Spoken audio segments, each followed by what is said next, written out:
Thank you very much, Keith. Afternoon, everyone. Really great to see so many people joining us on this webinar today. As Keith said, my name's Natalie Packer and I'm a SEN consultant. So I work with lots of different schools and multi-academy trusts in the UK, predominantly to support sort of strategic leadership of SEN.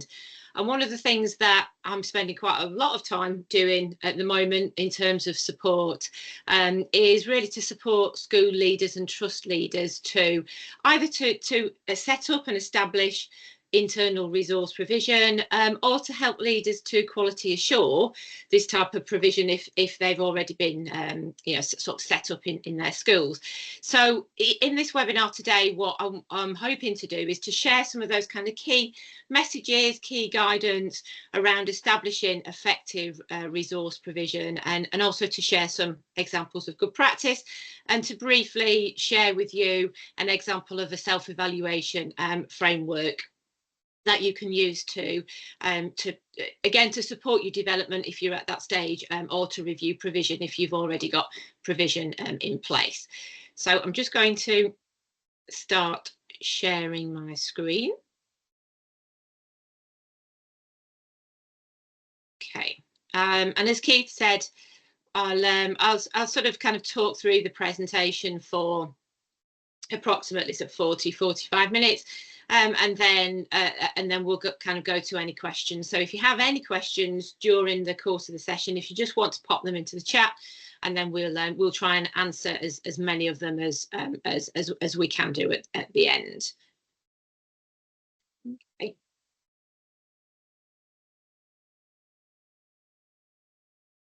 So as I say, it's really good to see so many of you have joined us today.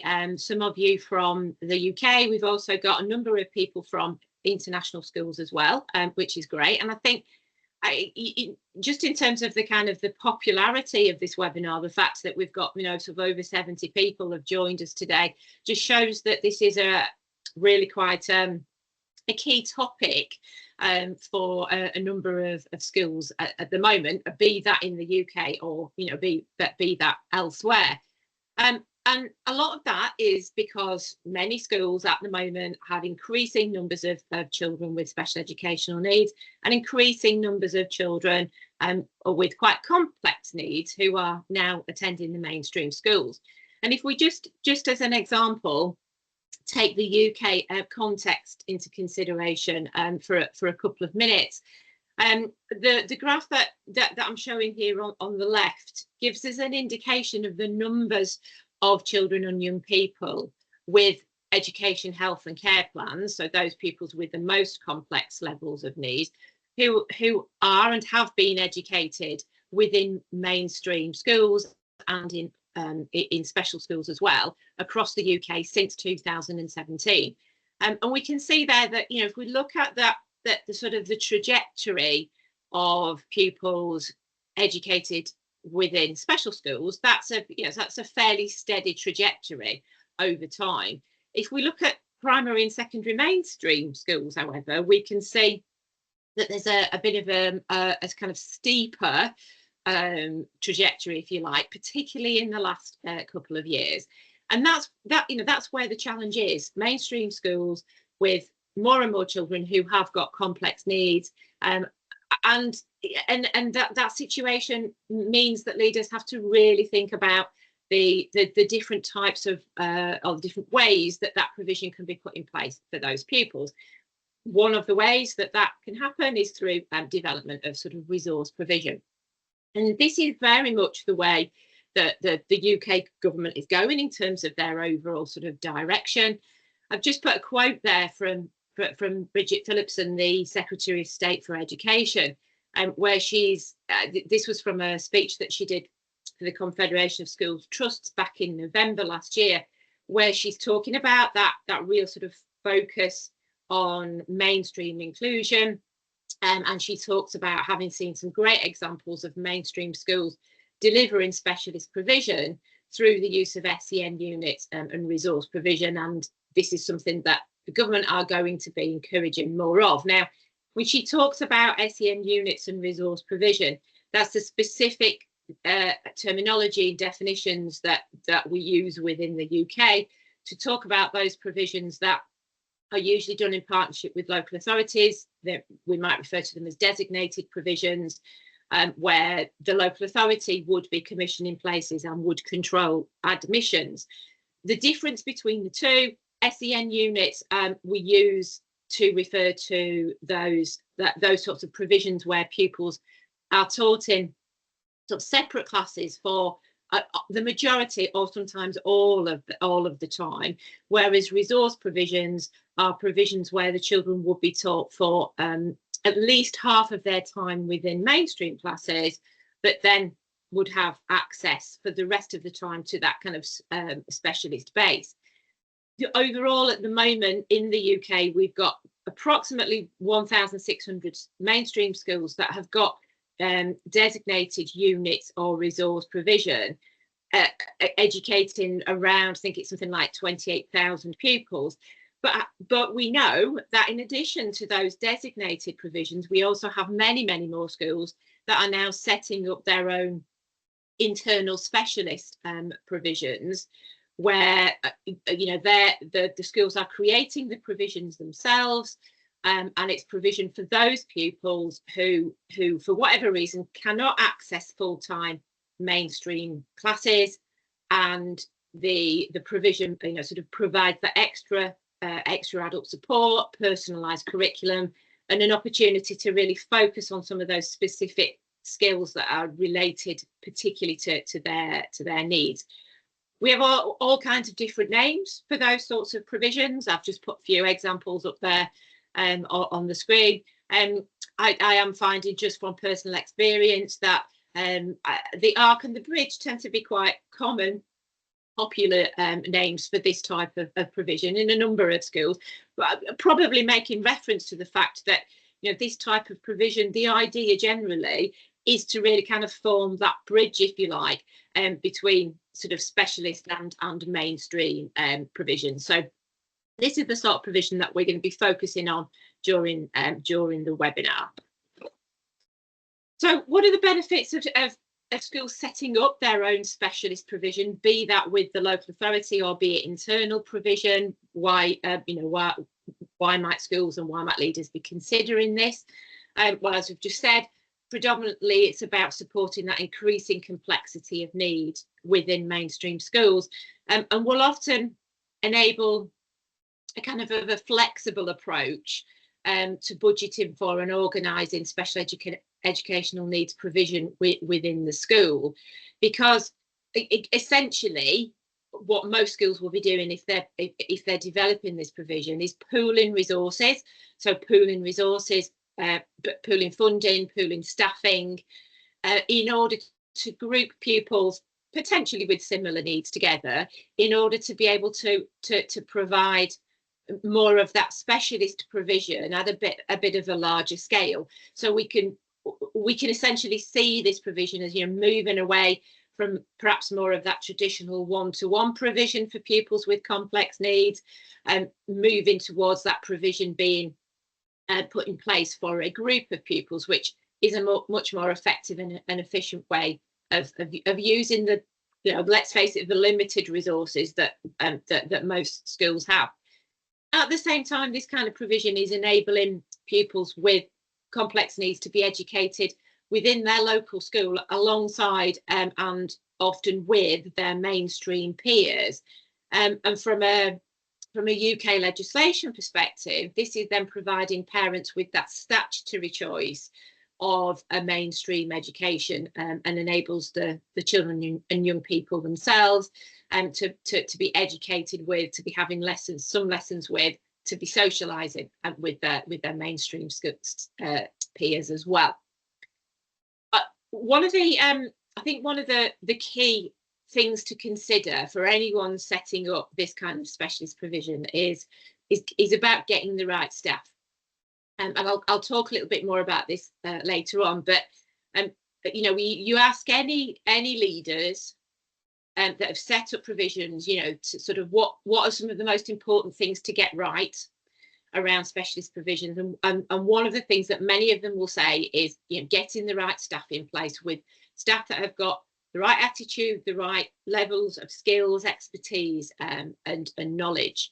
Now, it might be that you kind of have to build that yourself and provide that, invest in CPD, so that staff can build that effective expertise and knowledge. But then what you have is a bank of really high quality staff within your school, and not only to benefit those pupils within the provision, but actually potentially to benefit other pupils across the rest of the school as well. Because if that, the staff can share their expertise with other staff, and it's really helping to to enhance the skills of all your staff across your school.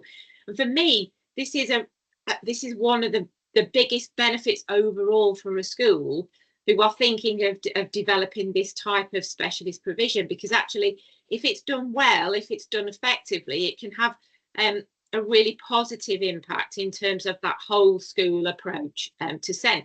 Be that about staff sharing their skills, it could be if, as part of your provision, you are delivering particular interventions. It might be that there are other pupils from the main part of the school that might be accessing some of those interventions as well.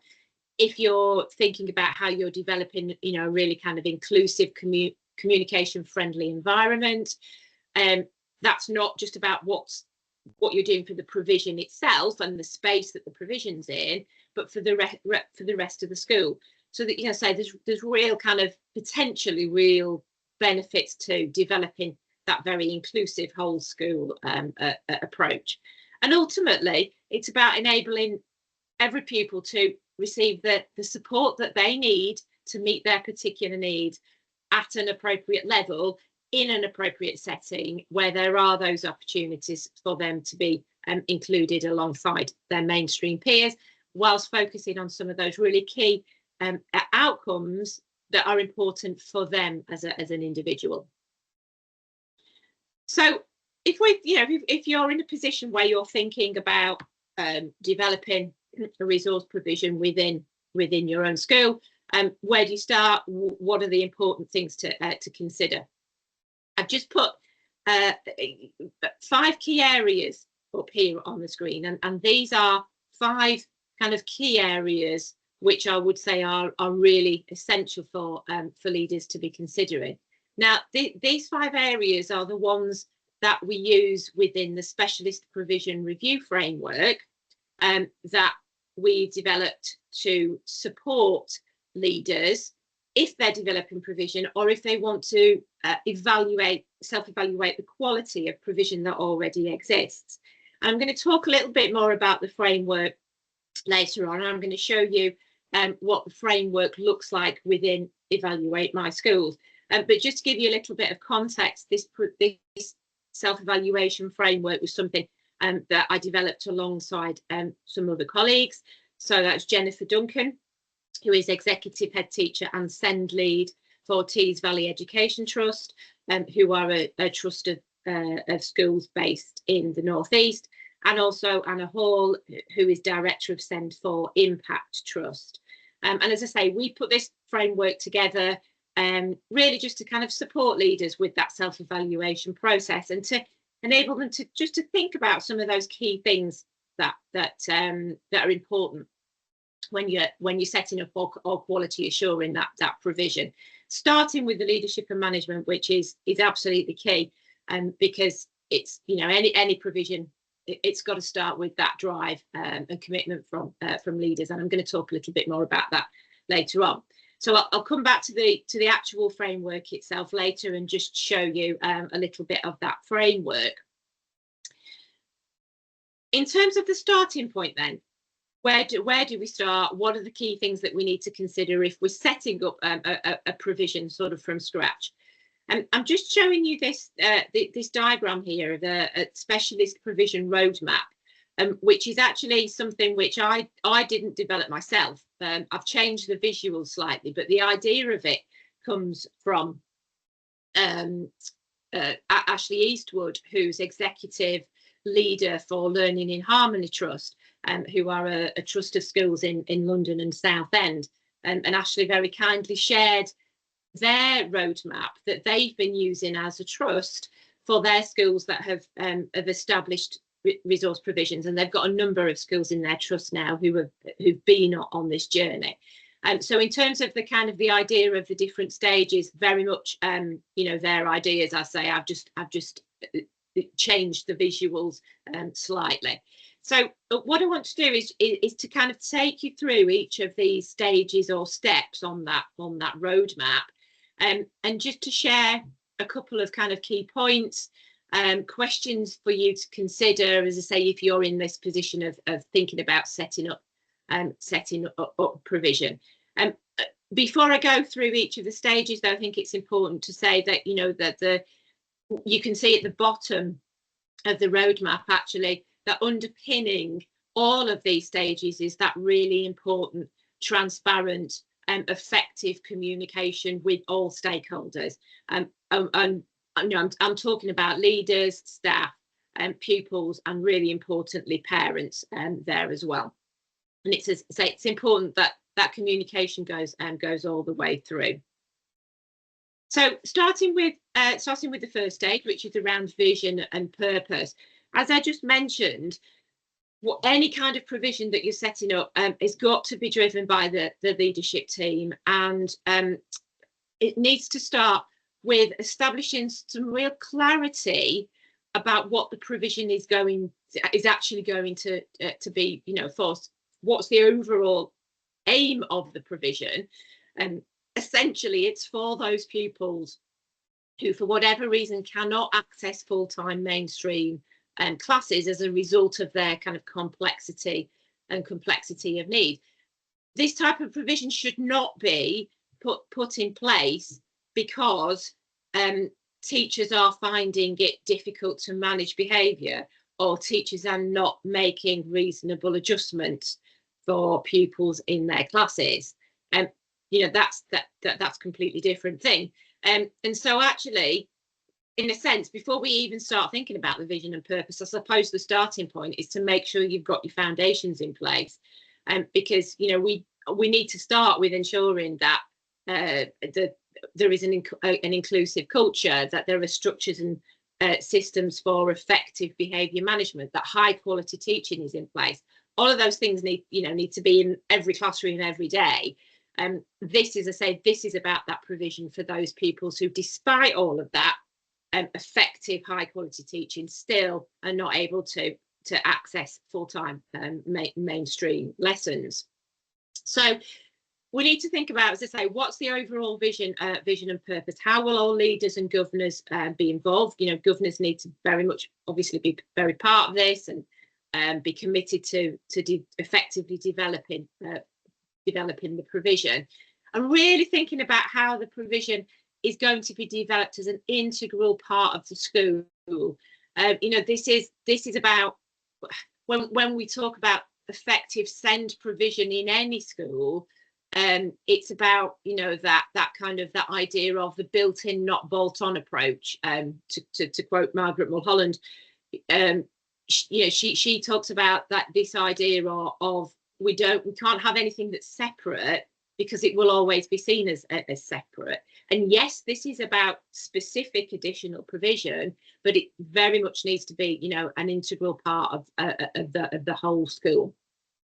And it might be a good idea to think about establishing some guiding principles to inform your provision development. They might be around things like the provision being child-centred, taking an inclusive approach, ensuring collaboration, and making sure that the curriculum is ambitious. I just wanted to share this example with you, which is from a internal resource provision from St James's Primary School in Northampton. St James's are part of PDET, Peterborough Diocese Education Trust, and they set up their internal provision last year.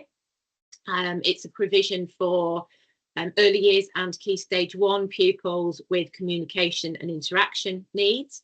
And what they did was to was to set out this document which shows the intent, implementation, and impact of their provision, which they call the ARC. And I wanted just to share this because I think it's a really helpful way of summarising that what their overall vision and intent as a leadership team is for their provision, how they intend to kind of implement it. So what are the key aspects, if you like, of the offer of their provision, and then also what the intended impact is and focusing it in terms of the impact on those key things which are really important for those individual pupils who have got complex communication and interaction needs. So communication is there, as that first bullet point in terms of intended impact, because that's a really key focus for this provision.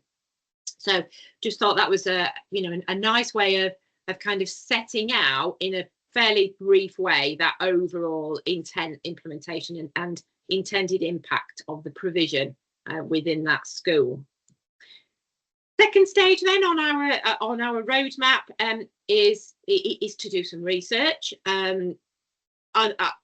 Leaders, if you're thinking about developing provision, obviously you need to start by knowing about the pupils. So carrying out that kind of initial needs assessment, identifying which areas are the areas of needs that you're going to focus on, what age range you're going to look at, what the profile of pupils is going to be, and possibly finding out what type of provision is already available within your local area as part of the local offer. Is there similar provision available? Would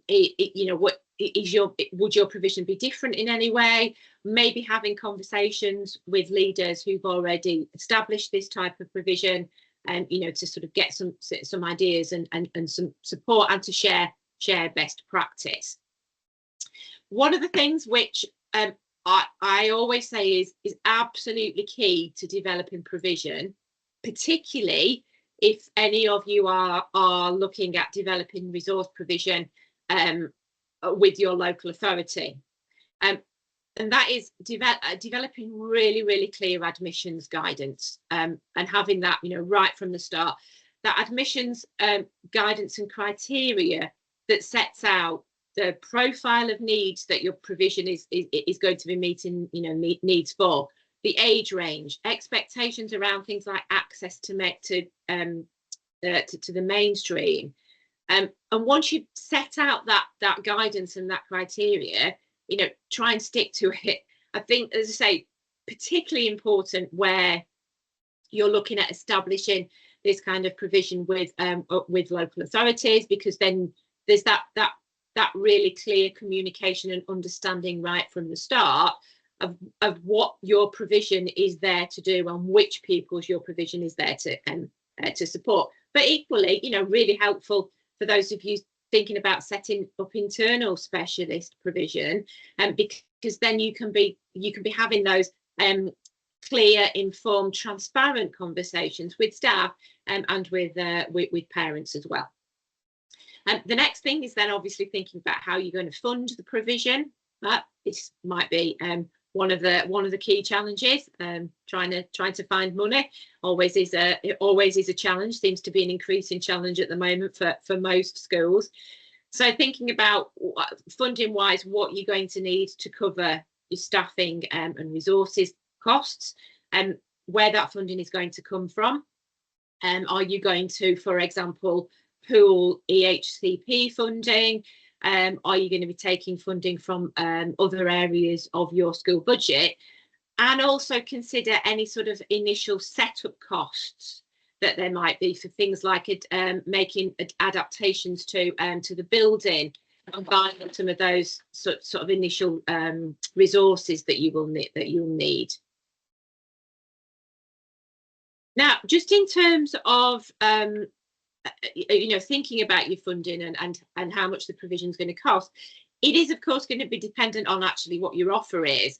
So I think it's really helpful to establish and set out that offer right from the start.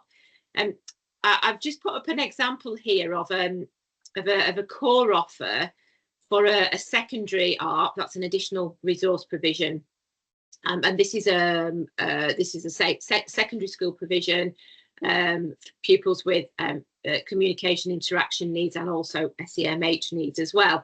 And I think it's just a really good idea to kind of have that list set out of these are the things that we offer as part of our provision, because it helps us to really be able to understand, again, the purpose of the provision and what pupils are going to be receiving as part of their offer, which is over and above, which is different to, which is additional to what they would get if they were accessing, if they were just accessing mainstream lessons and they weren't part of that resource provision.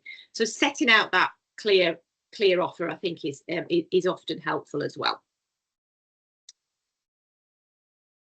So the next step, really key, as I mentioned before, this is about getting your staffing right.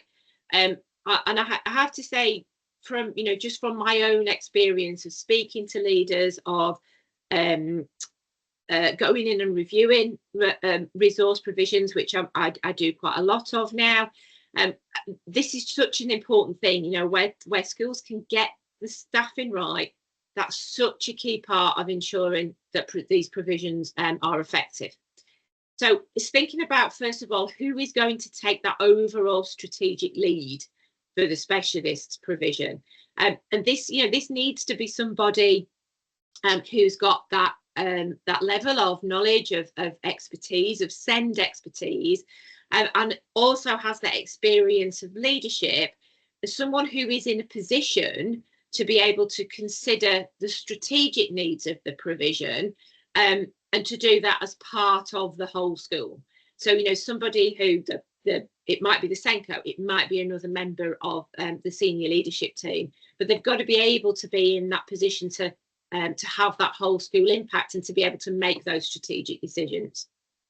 Then we need to think about who, staffing wise, who's going to be managing the provision on a day-to-day basis, and who's going to be teaching in the provision.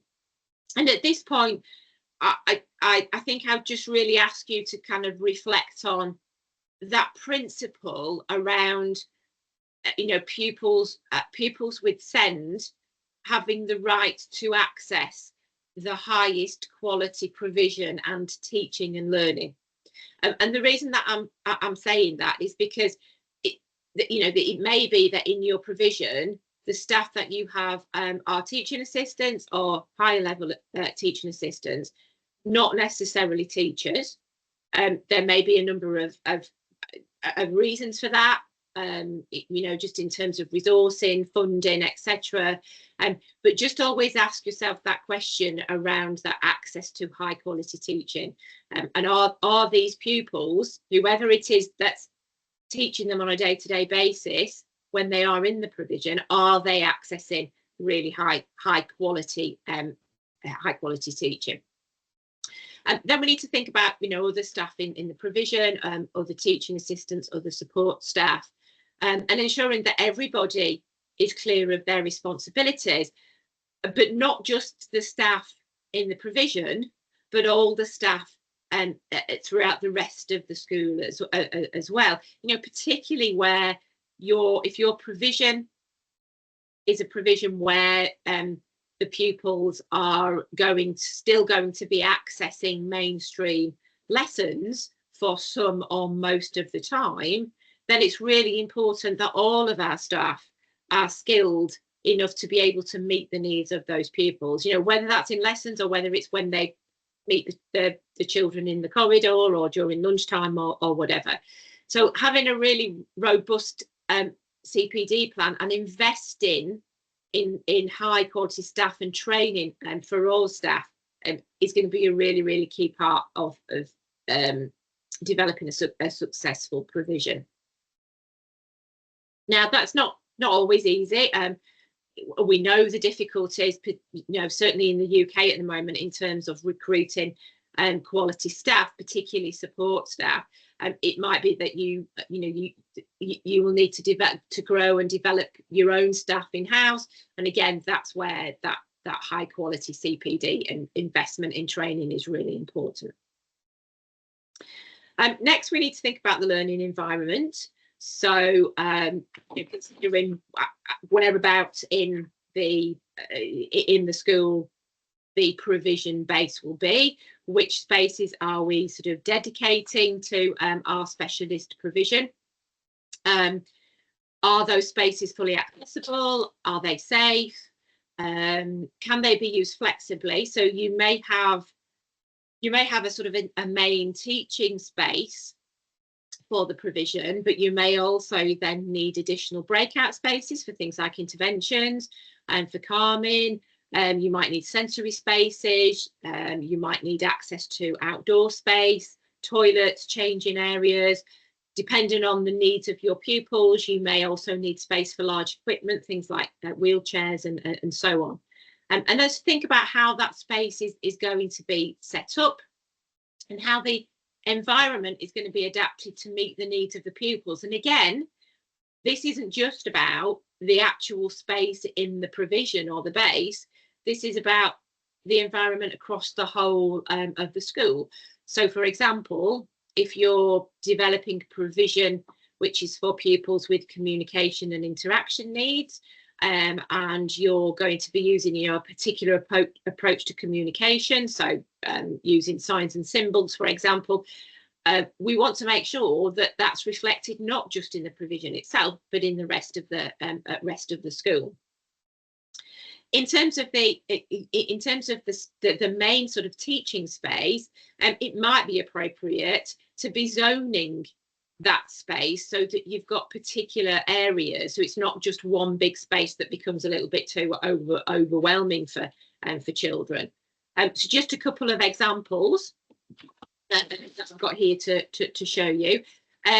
These are some photographs from Little Explorers provision, which is a provision at Whitchurch Infants and Junior Schools school in Shropshire. It's a provision for communication and interaction. And when they said, really great provision, I went to visit this provision a couple of months ago. The school is part of St Bart's Trust, and the head teacher, Sarah, and the staff have really created a really excellent environment for their provision. And what they did when they first sort of established the provision was to start by thinking about setting up the environment based around early years principles, but then very much kind of pared it back so that the environment, isn't too overwhelming, isn't too overstimulating for pupils. And they very much thought about this idea of kind of zoning the area, so there are areas for children to kind of sit and look at the interactive whiteboard. There's the examples of the tents and things for children to go into if they want that small space. There's things like the role play area, and then when they're setting out activities, very much just setting out the resources, the activities that the children will need at that point in time, so that there isn't lots of things around. It's not too distracting, not too overwhelming. The school also has developed a really quite amazing sensory room as well, where children can go use as a space in terms of meeting their sensory needs, but also a really effective teaching space as well. And then second example I wanted to show you is from the Ark at St James, the school I mentioned before in Northampton. So their space, very light, a kind of airy space, again, not too overwhelming, not too crowded in terms of resources and so on. And they've developed part of the area of their main teaching space with workstations so that pupils could individually use the workstations. They had support from specialist autism teachers to set up the workspace areas as well. And they've also got a dedicated outside area for the children to use. This is as I say, provision for early years and key stage 1. Okay, so next step on the roadmap is around developing the curriculum, and this stage can be quite tricky. in terms of deciding on the curriculum, and over time developing your curriculum, because this isn't something that that you're going to be able to do overnight. This is going to be very much a kind of a working process for probably for a number of years, I would suggest. So we need to consider how you're going to ensure that your curriculum is ambitious, that it's broad, and that it's relevant, so that it meets the specific needs of the pupils. And if you have children who are accessing the provision because they can't access mainstream the mainstream classes, because actually what they require is a very personalised curriculum, then where do you start with that curriculum development? Because you can't just buy something off the shelf. That's the nature of the provision itself and the children. It needs to be much more personalised. So it might be that you're starting with thinking about what already exists in terms of curriculum frameworks that we might start with, and then adapt. So, for example, it could be using something like Development Matters, the Birth to 5 curriculum. We might be using, if you follow the UK curriculum, you're using the national curriculum, but focusing on earlier key stages or earlier year groups, and taking some of the learning intentions from earlier key stages. For older pupils, it might be that you're offering alternative pathways, such as vocational qualifications, such as ASDAN, for example. And then we need to think about how the curriculum is going to be implemented. So any specific teaching approaches that you might be using, something like intensive interaction or PACE or TEACH, for example. And that's probably one of the areas where it will be really important to ensure that training is in place for your staff if they've not necessarily got that experience in terms of delivering some of those, some of those very specific specialised approaches. I also need to think about how we'll be delivering any additional provision and therapies that those pupils require. And if pupils are requiring a very adapted or personalised curriculum, then it's likely that we also need to think about an alternative way of kind of assessing the curriculum as well.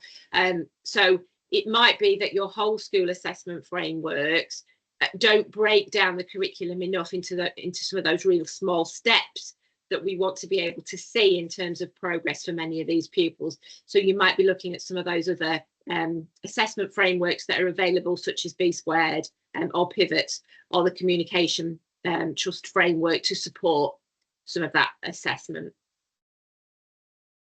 Just as an example, when what we're talking about, thinking about the curriculum, this is the curriculum pathway which has been developed by TVEd, to the trust that I mentioned earlier. TVEd are a trust based in the north of England. They have primary schools and special schools, and some of their primary schools also have resource provision, or possibly maybe some of the staff from that school have joined us today on the webinar. I'm not sure. And so what they've done is to develop a whole trust curriculum so that pupils, no matter which setting they are in, will be accessing a curriculum somewhere along this pathway. So it starts with that kind of informal pathway, which will be appropriate for the majority of children within their special schools, moving on to the semi-formal plus, and then the formal pathway for those pupils predominantly accessing mainstream schools. For most of the children in their unit provision, they will be accessing the semi-formal plus provision. And what the trust have then done is to set out for each of those aspects of the curriculum pathway what the general or likely needs of the pupils will be, what that provision will look like, and also where the learning intentions will be taken from. So, for example, you can see here for the semi-formal plus pathway, they're taking their learning intentions from Pivots and from MAP, and also from things like the child's EHCP outcomes and so on. And that also then helpful in terms of developing some of the ways to assess pupils within the provision as well. Moving on then, the next section is around wider provision. I'm not going to go into much detail about this, but just to say this is then thinking about once we've established our kind of core curriculum, what else do we need to think about in terms of how we're developing sort of partnerships with parents, how we're going to provide opportunities for parent and pupil voice, and use that to inform our development of our provision. What opportunities there'll be for those pupils to be included within, not just within the academic aspect of the curriculum where that's appropriate, but also some of those wider aspects of the school. So, for example, things like celebration events, assemblies, unstructured times such as break times and lunch times, or accessing school trips. And then thinking about how we might be using external agencies to support. For example, to support the initial development of our provision. So, you know, it might be that you commission some of your external providers to come in and support you with that initial setup phase, or with training some of your staff on some of those specialist teaching approaches. Then finally, the kind of the last, or say the last part of the journey. It's not really, because the idea of the roadmap is that you're kind of going backwards and forwards. It's not, you know, it's not a linear line at all. But this is about reflecting and reviewing on your practice.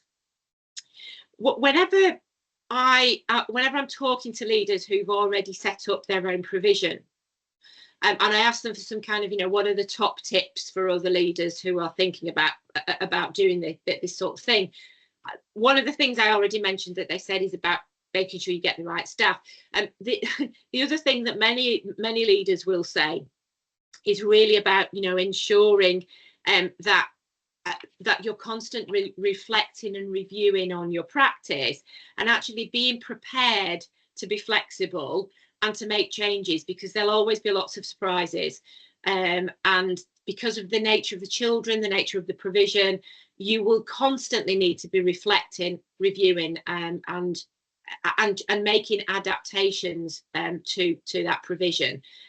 So making sure that you've got those processes in place for the regular review, getting feedback from the staff, how are things working on a day-to-day basis, making sure that leaders are involved in monitoring the provision, including your curriculum leaders as well, and your governors, and making sure that there are opportunities as a leadership team for you to be reviewing the purpose and intent of the provision, because it might be that, you know, you set up a provision and in 2 years' time that provision needs to change considerably because of the cohort of the children, or actually you don't need that provision anymore because the children are all accessing mainstream lessons again. So that constant review and reflection is really important. One of the things that you might want to consider to help you in terms of that self-evaluation process is the framework that I mentioned before. This is this one here, which, as I said, we established really just to support leaders with that process of quality assuring. It's got the 5 areas. Most of those areas also link to some of those steps that I've talked through in relation to the roadmap process. And when we developed the framework, we developed it by setting out a number of statements for each of those 5 areas, and then for each of the statements, leaders can, you know, think about what the provision, that element of the provision looks like, and make a judgment as to where they feel their provision is, whether it's just beginning, whether it's developing, whether it's secure, or whether it's something that's kind of really excellent and it's really, really high quality provision. And what I'm just going to do very quickly is to show you the framework within EMS. So once we developed the framework itself, what we then did was to put it into Evaluate My Schools. Keith, can I just check that you can see that? Yep, that's all good. Yeah, brilliant. Thank you. So if you're not familiar with the Evaluate My Skills platform, this is kind of sort of generally what it looks like. I mean, there are a number of different evaluations, and Keith's going to talk a little bit about that in a minute. And this is the specialist provision framework. So if I just go on to the example school here, what you can see across the top is the overall score, and then each of the 5 different sections of that self-evaluation framework that I talked about, starting with the leadership and management. And you can see for each of the sections, we've got the circles with the rag colours and an overall score in the middle. So the way that you can use the framework is if I show you the example from the leadership and management section, I'll open it up, it then opens up all of the statements. So I think there are 12 statements in this first section. Yeah, 12 altogether, and just scroll back up to the top again.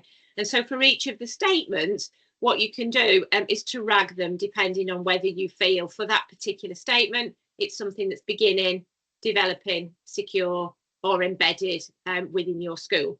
And what the programme will then do for each of the sections is to kind of give this overall ragging and an overall score, so that you can see at a glance which of the sections are, you know, particular strengths, or which of the sections where you might need to do a little bit more work on, and then it will give you an overall score for the total of, you know, of all of the statements within the framework. So I'll just scroll down a little bit so you can see some of the other statements within the leadership and management section.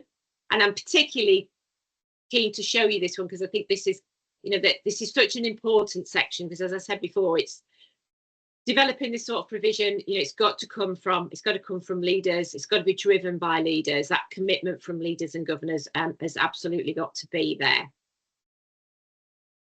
It also then goes on to talking about statements which relate to staffing, which again I mentioned before, and the importance of getting your staffing right. There's a couple of statements within there which are specifically relevant to those schools who are looking at setting up specialist provisions with a local authority. The majority of the statements are also relevant if you're just thinking about setting up your own internal specialist provision. Okay, so just as I say, just a little bit of an example there of what the framework looks like within Evaluate. There we go. Thanks, Keith. We have actually got a question, a question and a couple of comments that I'll just make reference to as well. So I think Colina, I'm not sure how you pronounce. Apologies if I've mispronounced your name there, Colina. Mentioned about staffing. Said I tried to set up a provision, but found I really needed a teacher. And this is so costly. Any ideas, or simply yes, school needs to invest? I think you've partly answered your own question there. Yeah, it is about investment, but it's also about, you know, just anything that you can do in terms of kind of creative ways. And it might be, for example, asking the question: do you necessarily need a full-time teacher within the provision? It might be that, you know, you have a teacher who's partly in the provision, who's partly teaching within the mainstream. It might be that the SEN code does part of the teaching. Not that I'm advocating that we put any more work on SEN codes, because they're already incredibly busy people and have far too, you know, big workloads anyway. But that might be another thing to think about. So yeah, but as I said before, often the provision is most effective where you do have that real high quality expertise in terms of teachers, but you have to balance it with, you know, with finances. That's the reality of the situation for most schools. Kenny, hi Kenny, nice to see you on the webinar. Kenny's just made a couple of comments. Kenny mentions about evidence for learning as a good platform for developing a bespoke system for tracking small steps of progress. Yeah, that's a really good point. I mentioned a couple of other ones before. I mentioned B Squared, I mentioned pivots, evidence for learning, another platform which is really good for kind of collating some of that assessment information together. Kenny also mentions about use of EMS and having the clear, open and honest discussions with leaders, making time to discuss key elements. And I absolutely agree with that. That's the case with any self-evaluation process.